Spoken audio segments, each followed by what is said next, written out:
Good morning, brothers and sisters. I came here today to talk about something simple yet profound, something that has the power to shift the atmosphere in your life and the lives of those around you. I want to talk to you about being kind for no reason. Because they deserve it, not because they ask for it, and not because you feel like it, but because kindness is what God has called us to embody. You see, kindness isn't just a gesture, it's a seed. Somebody say it's a seed, and when you plant it, it grows into something greater than you ever imagined. It's not about what you get back, it's about who you become when you live with kindness in your heart. So let me give you 5 keynotes to guide you on this journey of unshakable kindness. Kindness is a reflection of God's character. Let me take you on a journey for a moment. I want you to pause and think about the goodness of God. I mean, really think about it. The times he showed up when you didn't even call on him. The times he kept you when you didn't deserve to be kept. The times he forgave you when you didn't even have the strength to forgive yourself. That's kindness. Somebody shout, that's kindness. You see, the God we serve is not just good, he's gracious. He doesn't just tolerate us, he loves us. His kindness is woven into the fabric of who he is. The Bible says in Psalm 103:8, the Lord is compassionate and gracious, slow to anger, abounding in love. That's who he is. And if that's who he is, then that's who we are called to be. Now, let me tell you this, God's kindness is active, it's not passive, it's not just a thought or a feeling, it's an action. God didn't just look at our brokenness and think, oh, poor them. No, he stepped down from heaven, wrapped himself in flesh, and walked among us as Jesus Christ. That's kindness in action. He healed the sick, he fed the hungry, he embraced the outcasts, and he forgave the sinners. And here's the kicker. He didn't do it because we deserved it. He did it because that's who he is. Let me make it plain. When you're kind, you're not just doing something nice, you're showing the world what God looks like. When you speak life into someone who's been torn down, when you give to someone who can never repay you, when you love someone who's hard to love, you're putting God on display. You're saying, I am a reflection of his mercy. I am a reflection of his grace. I am a reflection of his kindness. But let me push this a little further because somebody needs to hear this today. Kindness is not based on how you feel. Oh, no. If God's kindness were based on how he felt about us in our sin, where would we be? Kindness is a choice, it's a decision. It's saying, I'm not going to treat you based on what you deserve. I'm going to treat you based on who God is in me. And don't think for a second that kindness makes you weak. Let me tell you something about God's kindness. It's powerful. His kindness broke the chains of sin. His kindness tore down the walls of separation. His kindness bridged the gap between heaven and earth. That's the kind of kindness we're called to walk in. So, when you're walking in kindness, you're not just doing something small, you're doing something eternal. Kindness doesn't just impact the moment, it impacts eternity. It creates a ripple effect. It softens hearts. It opens doors. It plants seeds that God can water and grow. And let me tell you this, the world is watching. Oh yes, they're watching. They're watching how you respond to offense. They're watching how you handle people who don't look like you, think like you, or treat you the way you think you deserve to be treated. And when you choose kindness, when you reflect God's character, you're not just making a statement, you're making a difference. Somebody say, I'm a reflection. Yes, you are. You're a reflection of his love, his mercy, and his grace. So let your kindness shine, not because people deserve it, not because it's easy, but because it's who God is. And it's who he's called you to be. Kindness can break chains you can't see. Now let me talk to you about something deep, something that goes beyond the surface. There are chains out there, chains you can't see with your natural eyes, but are as real as the ground you're standing on. Chains of hurt, chains of loneliness, chains of rejection. And here's the thing, most people walking around with those chains won't ever tell you they're bound. Oh no, they'll smile in your face, they'll go to work, they'll even post on social media like everything is perfect. But inside, they're carrying invisible weights that are pulling them down day by day. And you might be thinking, well, what does that have to do with me? I'm glad you asked. Your kindness, your simple, genuine, heartfelt kindness has the power to break those chains. Yes, your kindness. I'm not talking about some grand heroic gesture. I'm talking about the small, consistent acts of love and compassion that remind people they're seen, they're valued, and they're loved. Let me give you an example. There's a story in the Bible about a woman caught in adultery. The religious leaders dragged her into the temple, threw her at Jesus' feet, and demanded judgment. They were ready to stone her, ready to condemn her, ready to write her off. But Jesus, or somebody say, but Jesus, he didn't throw a single stone. Instead, he showed kindness. He looked at her, not with judgment, but with compassion. And with just a few words, neither do I condemn you, go and sin no more. He broke the chains of shame and gave her the freedom to walk in newness of life. Now let me bring this into your world. That coworker who's short with you, they might be battling chains of anxiety at home. That neighbor who's always angry, they might be dealing with chains of grief you know nothing about. That friend who hasn't called you back, they might be tangled up in chains of depression and they're barely holding on. And here you come with a kind word, a listening ear, a moment of grace. And suddenly, the chains start to loosen. You may never see it happen. You may never hear them say thank you. But believe me, your kindness is working on a level that goes beyond what your eyes can see. Let me tell you something. Kindness is spiritual. Oh, yes, it is. Kindness isn't just an action. It's an anointing. It's a tool in the hand of God to reach places that words can't touch and actions can't explain. When you're kind, you're letting God work through you to minister to hearts, to heal wounds, to break yokes. And here's the thing about chains. They don't just affect the person wearing them.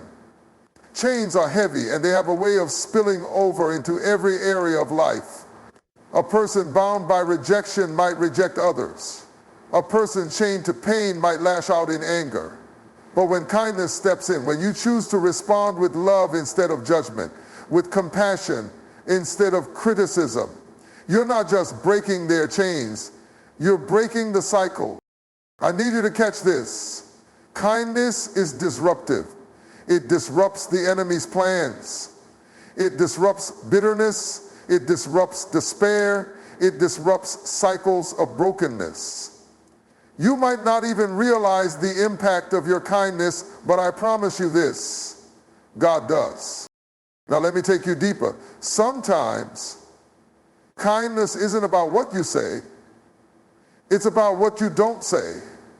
Sometimes the kindest thing you can do is hold your tongue when you feel like snapping back. Sometimes kindness looks like forgiving someone who hasn't even apologized. Sometimes kindness looks like giving when you feel like keeping. And let me tell you, kindness doesn't just break chains for others, it'll break chains for you. Oh, somebody missed that. Let me say it again. When you walk in kindness, it's not just about what you're giving, it's about what you're receiving. God begins to break the chains of pride, the chains of selfishness, the chains of fear that have been holding you back. Because every time you show kindness, you're aligning yourself with the heart of God. And where the Spirit of the Lord is, there is freedom. You feel that? That's the power of kindness. It's not weak, it's strong. It's not small, it's mighty. It's not optional, it's essential. So don't underestimate the power of a smile, a kind word, a helping hand, because while you're focused on the surface, God is working beneath it. And somewhere, chains are falling. Kindness is a weapon against darkness. Oh, somebody needs to hear this today. We are living in a world filled with darkness. Turn on the news, scroll through your social media feed, look around your community. Division, anger, and hatred are spreading like wildfire. But I came to tell you today that we, as children of God, are not powerless in the face of this darkness. No, no, no. We have been given a weapon, and that weapon is kindness. Now, I know what you're thinking. Kindness, weapon? Yeah, yes, kindness. Kindness is not weak. Kindness is warfare. You see, the enemy wants to keep us trapped in cycles of bitterness, strife, and hostility. He wants to see us fighting fire with fire, feeding to the chaos and adding to the darkness. But when you choose kindness, when you choose to love instead of hate, to give instead of take, to give instead of take, to bless instead of curse, you're doing something powerful. You're disrupting the plans of the enemy. Let me take you to the Word of God. Romans 12:21 says, "Do not be overcome by evil, but overcome evil with good." Did you catch that? It doesn't say fight evil with evil. It doesn't say respond to hate with hate. It says overcome evil with good. And what is kindness if not good in action? Kindness is not just a response, it's a strategy. Somebody shout, it's a strategy. When you walk in kindness, you're stepping into spiritual territory. You're declaring, I will not let the darkness define me. I will not let the world dictate my response. I am a child of light, and I'm bringing light into every dark place I step into. Well, let me break this down for you. Kindness has the power to disarm the enemy. When someone comes at you with anger, they expect you to retaliate. When someone insults you, they expect you to snap back. When someone wrongs you, they expect you to seek revenge. But when you respond with kindness, when you smile, when you forgive, when you love, it throws the enemy into confusion. He doesn't know what to do with kindness. And here's the thing about light. It doesn't have to fight the darkness. The moment light shows up, darkness has to go. You don't have to shout. You don't have to argue. You don't have to prove your point. Just let your kindness shine and watch the darkness flee. But let me take you deeper, because kindness isn't just about what it does to the enemy. It's about what it does to the person in front of you. There are people walking in darkness right now, people who feel unseen, unheard, unloved. And when you show them kindness, you're not just being polite, you're being prophetic. You're speaking to the light that God placed inside them. Even if they can't see it themselves, you're saying, I see you. I value you. I believe in the God who created you. And don't you dare underestimate the power of kindness. Oh, it may seem small in the moment, but kindness has a ripple effect that reaches farther than you'll ever know. That smile you gave the cashier, that might be the only smile they've seen all day. That encouragement you gave your coworker, that might be the fuel they need to keep going. That forgiveness you extended to someone who hurt you, that might be the spark that ignites healing in their life. Let me give you an example. Do you remember when Jesus hung on the cross? Oh, he had every reason to fight back, every reason to call down legions of angels, every reason to let the wrath of God pour out on the people who mocked him, beat him, crucified him. But instead he said, Father, forgive them, for they know not what they do. That was kindness in the face of ultimate darkness.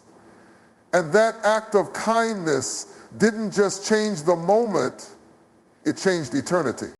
Now, I know some of you are thinking, but they don't deserve my kindness. And you're right, they don't.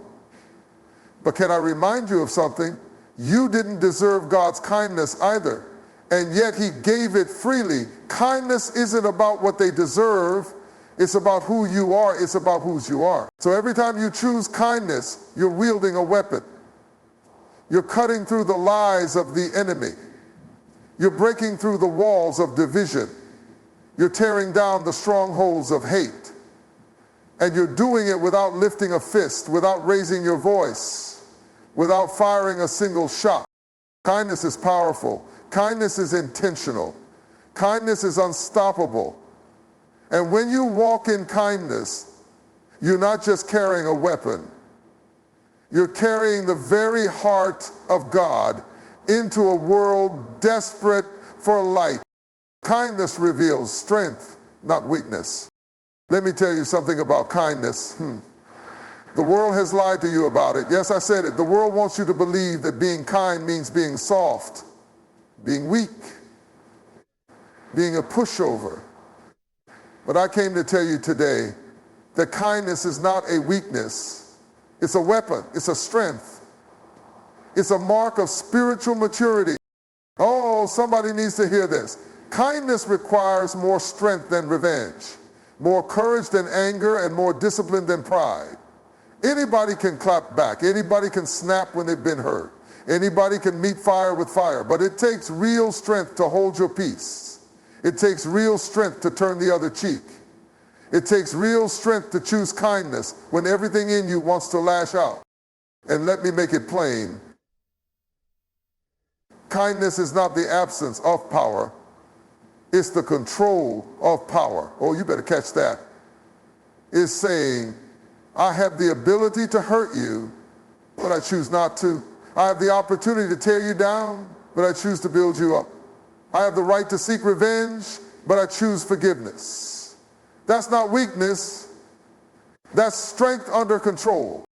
Let me take you to the Bible. Proverbs 16:32 says, better a patient person than a warrior, one with self-restraint than one who takes a city. Did you hear that? God is telling us that it takes more strength to rule your own spirit than it does to conquer an entire city. And kindness is one of the ways we demonstrate that strength. Now, let's talk about Jesus for a moment. Oh, Jesus was the ultimate example of strength wrapped in kindness. Don't let those pictures of him holding a lamb fool you. Jesus was no weakling. He was kind, but he was also powerful. He was compassionate, but he was also bold. He was gentle, but he was also unstoppable. Do you remember when they arrested him in the garden? Peter drew his sword and cut off the ear of one of the soldiers. And what did Jesus do? He could have let that moment turn into a fight. He could have called down angels from heaven to wipe out his enemies. But instead, he reached out, touched the man's ear, and healed him. Oh, that's kindness. That's strength. That's saying, I don't need to prove my power by destroying you. I'll show my power by healing you. Let me bring it closer to home. Some of you are in situations right now where people are testing you. They're pushing your buttons. They're trying to see how far they can go before you snap. And everything in you wants to show them who you are. But can I remind you of something? You don't have to prove your strength by fighting back.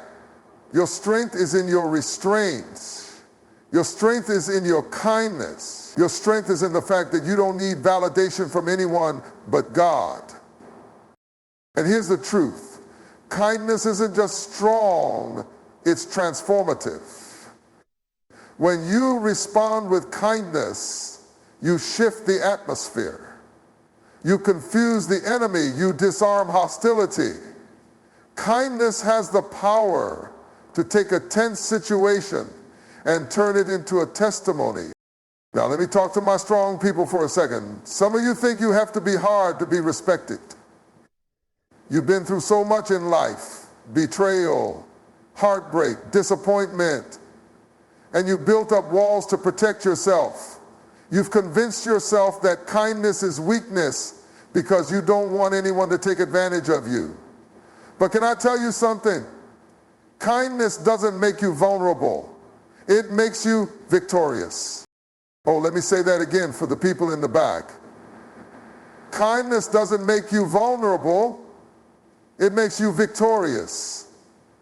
When you're kind, you're showing the world that your identity isn't tied to how others treat you. You're showing them that your strength comes from a deeper place, a higher source. You're showing them that you serve a God who fights your battles so you don't have to. And let me tell you this, kindness doesn't go unnoticed. People may not say it, but they see it. They see your restraint. They see your compassion. They see the way you rise above the pettiness, the negativity, the drama. And more importantly, God sees it. Oh, yes, he does. So the next time someone tells you that kindness is weakness, remind yourself of this. It takes a strong person to be kind in a cruel world. It takes a strong person to love when they've been hurt.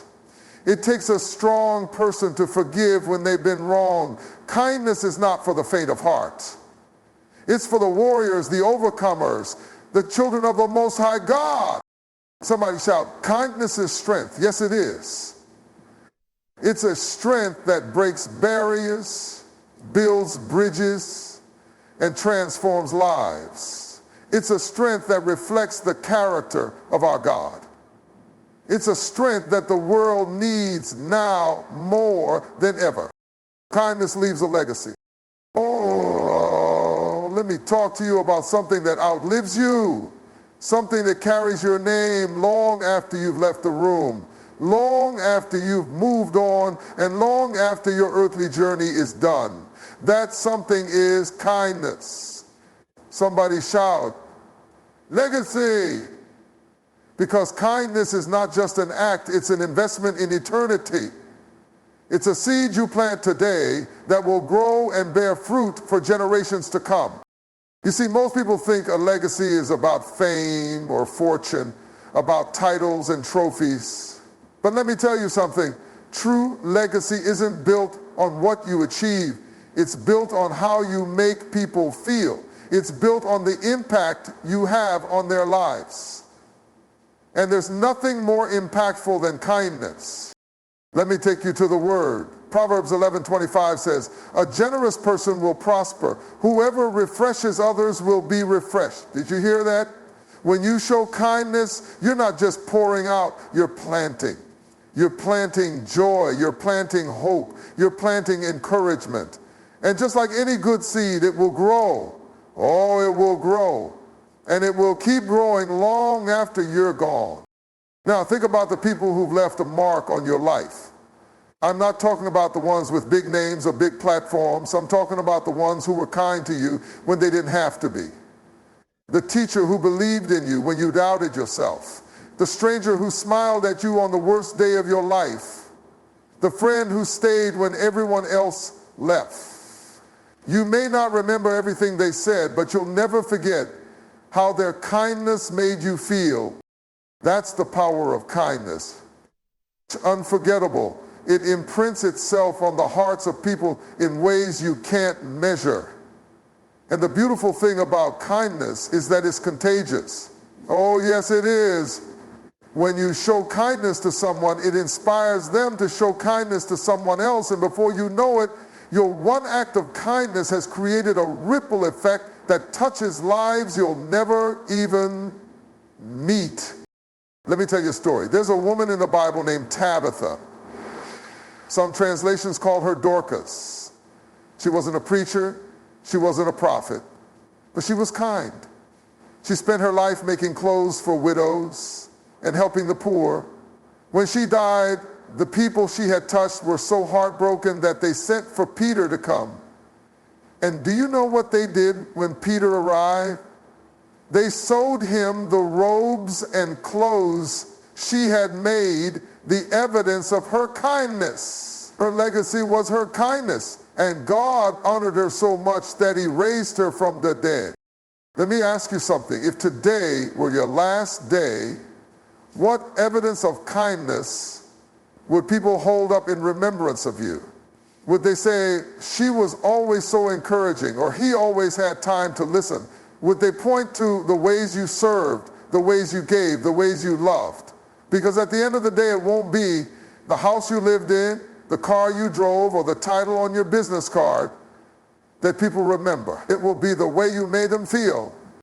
Kindness doesn't just change the moment, it changes the memory. Oh, I hope you caught that. It leaves a legacy in the minds and hearts of people. It creates stories that are told long after you're gone. And those stories have the power to inspire, to heal, and to draw people closer to God. And let me tell you something else. Kindness leaves a legacy, not just in the lives of others, but in the kingdom of God. Jesus said in Matthew 25:40, "Truly I tell you, whatever you did for one of the least of these brothers and sisters of mine, you did for me. Every act of kindness you show is recorded in heaven." Every time you lift someone up, every time you meet a need, every time you show love, you're building a legacy that God himself will honor. Kindness leaves fingerprints. Oh, yes, it does. Fingerprints on hearts, fingerprints on souls, fingerprints on futures. You may never see the full impact of your kindness, but God does. And he is the one who multiplies what you sow. So don't you ever think that your kindness is wasted. Don't you ever believe the lie that it doesn't matter, because long after the words have faded, long after the moment has passed, your kindness will live on. It will echo in the lives of those you've touched, and it will bear witness to the God who works through you. Somebody shout, "My kindness will outlive me." Yes, it will. Your kindness is your legacy. It's your mark on the world. It's your testimony to the power of God's love. So go ahead and plant those seeds of kindness, because what you're building isn't temporary. It's eternal.